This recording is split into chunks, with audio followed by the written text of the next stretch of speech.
Je crois que c'est un congrès qui a été organisé comme lorsqu'on fait des coups d'État au niveau d'un pays. C'est un passage en force. Les conditions pour faire un congrès unitaire ont été bafouées. Les convocations, certaines personnes n'ont pas été conviées. Et les précautions qu'on devait prendre pour faire un congrès réussi, harmonieux et unitaire n'ont pas été remplies. Il y a des gens qui ont considéré qu'on ne pouvait pas aller dans ces conditions-là et ils ne sont pas partis. Donc ça a consacré de manière effective une fragmentation, une atomisation de l'UPADES. Et les voies légales sont les statuts.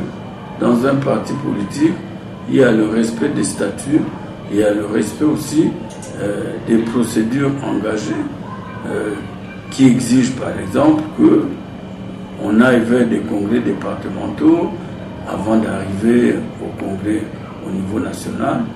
Toutes ces consultations intermédiaires ou préliminaires ont été bafouées, ont été cafouillées, simplement dans le but de faire un congrès rapide et bâclé.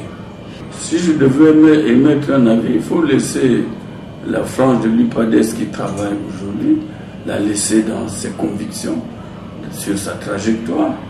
Et puis ceux qui ne partagent pas cette orientation, ils font leur part, ils vont faire leur lutte politique de différentes façons. Je prends un exemple un petit peu banal.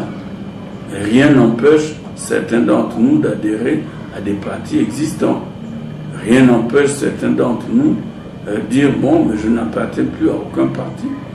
Et alors d'autres pouvaient dire mais on va créer un nouveau parti dans lequel on va faire différemment par rapport à ce qui se passait au sein de l'UPADES. Je crois que c'est cette tendance-là qui est en train de prévaloir.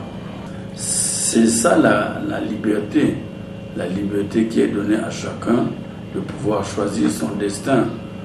Si aujourd'hui je me mets en marche pour l'observer, ça ne veut pas dire que je sors du champ politique.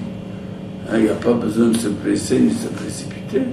Si le moment est arrivé, je dis bon, il me convient maintenant d'adhérer à une démarche différente.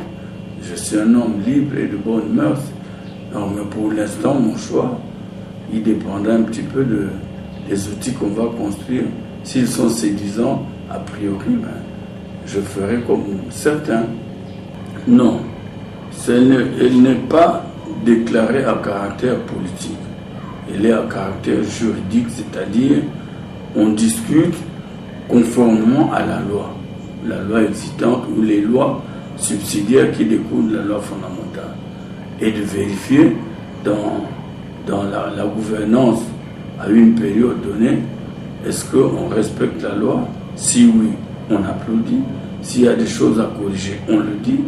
Là, par exemple, il ne sera pas, c'est pas impossible que demain, la convergence puisse appeler des constitutionnalistes pour commencer le débat dans un cadre tout à fait responsable.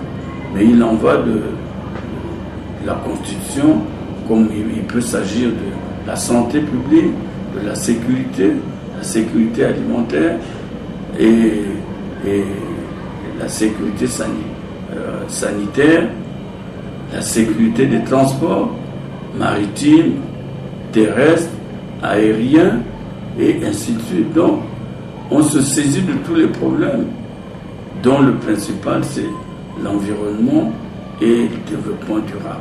Donc tous ces sujets qui touchent à la gouvernance de la République, à la gestion de la chose commune, la chose publique, c'est la vocation que s'est donnée la convergence républicaine. C'est un débat de société, c'est pas un débat partisan et c'est pas une nouveauté dans les pays démocratiques.